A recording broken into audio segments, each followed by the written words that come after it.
Hello বন্ধুরা, আপনারা দেখছেন বিশেষ বাংলা 3.0 ইউটিউব চ্যানেল।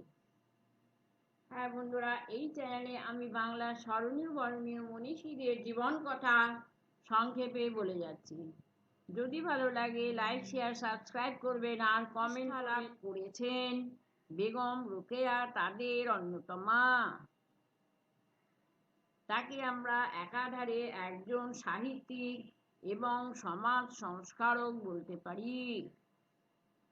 তিনি চেয়েছিলেন অশিক্ষার অন্ধকারে ডুবে থাকা বাঙালি মুসলমান রমণীদের শিক্ষা সারণীতে কমেন্ট করলে আমি বুঝতে পারবো আরও আমাকে কিভাবে উন্নত হতে হবে। আর যদি কারো জীবনী জানতে চান কমেন্টে লিখে দেবেন, আমি বলবো। আমি এখন বলবো বেগম রোকেয়া। রোকেয়া যে কয়েকজন সংখ্যালঘু বাঙালি মহিলা সমাজ এবং জীবনী মেয়েরা কেন চার দেয়ালের মধ্যে বন্দি থেকে কায়িক পরিশ্রম করে জীবন কাটাবে, এটাই ছিল তার ব্যথিত প্রশ্ন। সে সময়ে মেয়েদের ব্যক্তি স্বাধীনতা বলে কিছুই ছিল না। নানা ধর্মীয় অনুশাসনে বন্দিনী করা হতো। আর ছিল পদে পদে কুসংস্কার। বেগম রোকেয়ার জন্ম হয় 1880 সালের 9ই ডিসেম্বর রংপুর জেলার এক মুসলিম রক্ষণশীল পরিবারে। তার পিতার নাম জহিরুদ্দিন সাহেব আর মায়ের নাম রাহাতুন্নেসা সাবেরা চৌধুরানী। তারা ছিলেন দুই ভাই আর তিন বোন। রোকেয়ার বাবা প্রচুর ধনসম্পত্তির মালিক ছিলেন, একথা সত্য, কিন্তু তিনি ছিলেন অত্যন্ত ধর্মান্ধ। মনে হয় এমন পরিবারে জন্মেছিলেন বলেই রোকেয়া ধর্মের কালোগুলোকে চিনতে শিখেছিলেন। রোকেয়ার মা ছিলেন ঢাকায় বিখ্যাত চৌধুরী পরিবারের মেয়ে। তিনি পর্দা প্রথা মেনে চলতেন, তবে ছেলে মেয়েদের পড়াশোনারও খবর রাখতেন। লেখাপড়ার প্রতি রোকেয়ার সহজাত আকর্ষণ দেখতে পাওয়া যায়। বাংলা ছাড়া আরবি ফার্সি ভাষায় জ্ঞান অর্জন করেন। এক ইংরেজ মহিলা শিক্ষিকাকে রোকেয়ার পড়াশোনার জন্য নিযুক্ত করা হলো, কিন্তু এই সুযোগ বেগম বেশি দিন পাননি। তখনকার দিনে কেউ মেয়েদের পড়াশোনাকে খোলা বলে মানতে পারতেন না। রোকেয়ার বেলাতেও এই ঘটনা ঘটল। বাড়ির অন্তঃপুরে বিদেশিনী যাতায়াত করছে, এতে পর্দা প্রথা বিঘ্নিত হচ্ছে। এই ব্যাপারটি নিয়ে আত্মীয় স্বজনরা সমালোচনায় মুখর হয়ে উঠলেন। প্রতিবেশীরাও ওই বিদেশিনী শিক্ষায় এদের সহ্য করতে পারতেন না। তাই রোকেয়ার জীবনে একটা মস্ত বড় স্বপ্ন বাস্তবায়িত হতে পারল না।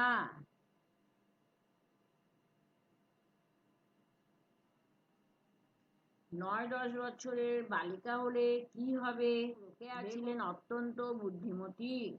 তিনি বুঝতে পেরেছিলেন এই বোরখা পরা দূরীভূত না হলে বাঙালি মুসলমান মেয়েদের উন্নতি সম্ভব নয়।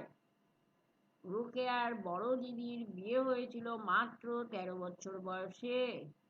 সে যুগে এই বয়সেই মেয়েদের বিয়ে দেওয়ার রীতি ছিল। মেয়েরা তাদের নিজস্ব ইচ্ছার কথা কোথাও বলতেও পারত না। রোকেয়ার সারা জীবন তার বড় দিদির কথা বলে গেছেন। তিনি বড় দিদির স্নেহ কখনো ভুলতে পারতেন না। কৃতজ্ঞতা নিদর্শন স্বরূপ পরবর্তীকালে রোকেয়া তার ইংরাজি পত্রিকা সুলতানা হাজরিন মতিচুর 2য় খণ্ড বড় দিদিকে উৎসর্গ করে যান। তবে মাত্র 16 বছর বয়সে রোকেয়ারও বিয়ে হয়ে যায় বিহারের ভাগলপুরবাসী সৈয়দ সাখাওয়াত হোসেনের সঙ্গে। রোকেয়ার সৌভাগ্য, ওই ভদ্রলোক ছিলেন উদার এবং প্রগতিশীল মনের। তিনি ছিলেন হিন্দিভাষী কিন্তু বাংলা ভালোবাসতেন। বিয়ের পর রোকেয়া স্বামীর সহযোগিতায় ইংরেজি ভাষার বিভিন্ন গ্রন্থ এবং সংবাদপত্র পাঠের সুযোগ পেয়েছিলেন। কিন্তু বিয়ের 10 বছর পর রোকেয়া বিধবা হন। 1909 সালের মে মাসে তার স্বামীর মৃত্যু হয়। বিহারের ভাগলপুরে তাকে সমাহিত করা। মৃত্যুর আগে স্বামী তাকে একটি বালিকা বিদ্যালয় স্থাপন করতে বলেছিলেন। হয়তো উনি বুঝতে পেরেছিলেন যে আর বেশি দিন পৃথিবীতে থাকবেন না। উনার অবর্তমানে রোকেয়ার সময় কাটবে কি করে?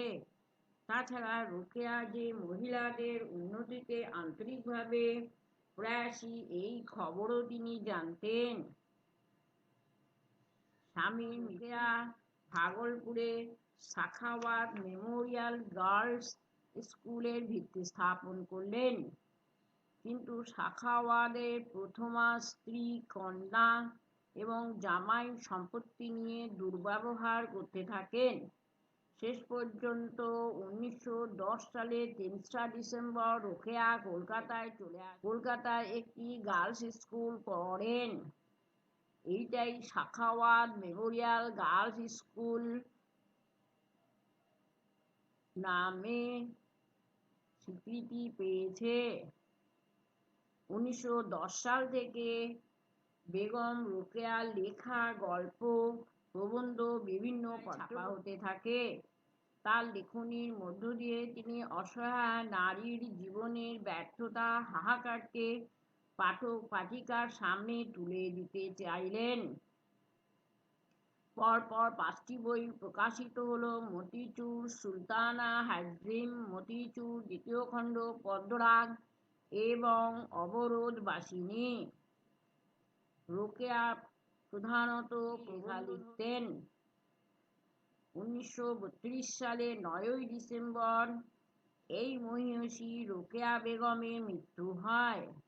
বাংলার মুসলিম নারীর উন্নয়নের অন্তরণে তার জীবনব্যাপী সাধনার কথা আমরা কেউই ভুলছি না, ভুলব না। বন্ধুরা, এই ছিল বেগম রোকেয়ার সংক্ষিপ্ত জীবন কথা। Thank you.